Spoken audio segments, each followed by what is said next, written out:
A week is a long time in Anglo-Russian relations. This week, a landmark exhibition of paintings from Russia goes ahead despite Moscow's earlier refusal to send the artworks to London. Russia was worried that people could claim the paintings had been looted from their relatives during the 1917 revolution. But a change in British law was brought forward providing immunity from seizure. The exhibition will include works by Cezanne, Renoir and Picasso. Our arts correspondent Nicholas Glass has had a preview. At long last the pictures are here, Matisse et al. They arrived last week and the hang was duly completed over the weekend. The show is called From Russia, French and Russian masterpieces from the four main Russian museums, including the Hermitage, the Pushkin and the Tretyakov. It was almost a show that didn't happen. In mid-December the Russians got cold feet, fearful that there might be claims against some of the paintings. Only a swift change in the law here to prevent such claims made it possible, and the Russians were duly reassured. Everything has turned out fine in the end, but things had looked pretty bleak on December the 19th.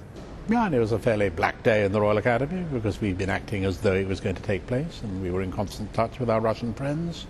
And then James Pennell of the DCMS said that he would go the extra mile, for which we were unbelievably grateful. It was a little bit late, but better late than never.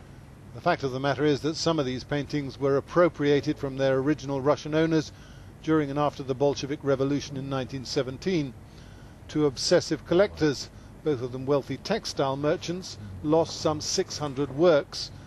Ivan Morozov, shuttling to and from Paris, favoured Bonnard, Gauguin and Cezanne. He filled his Moscow house with French impressionists. Sergei Shukin was perhaps the bolder of the two. He would buy Cubist Picasso. Every wall in every room in his mansion seems to have been covered. Sergei Shukin collected and collected. He had 37 Matisses, 16 Gauguins, and 16 by André Derain, 8 Cezannes, 4 Van Goghs, and 50 Picassos. The direct descendants of these great Russian art collectors are still tenaciously seeking compensation. We met two of them this afternoon at the Athenaeum Hotel on Piccadilly.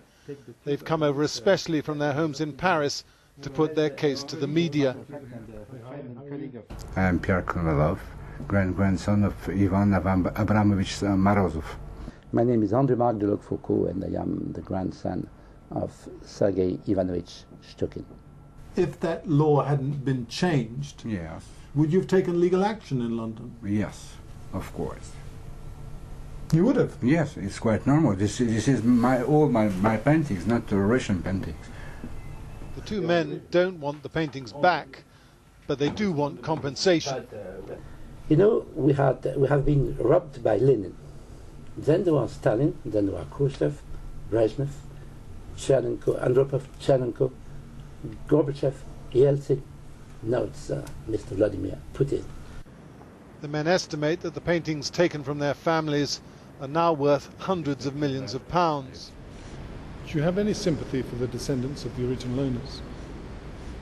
No, not really. I mean, not really any more than I want to claim my properties that were stolen by the Nazis. I mean, I find that whole, history is history, and in the end, you don't necessarily own the things of your grandfather. I mean, why do you have to own your grandfather's property necessarily? As we know, the Russians have been closing down British Council offices in St. Petersburg and elsewhere, suspicious that they're being used for more than cultural purposes. But they're happy to lend these paintings, having been given government assurances they'll get them back. There's both prestige and money in sending them here. The Russian museums are getting a loan fee. Nicholas Glass.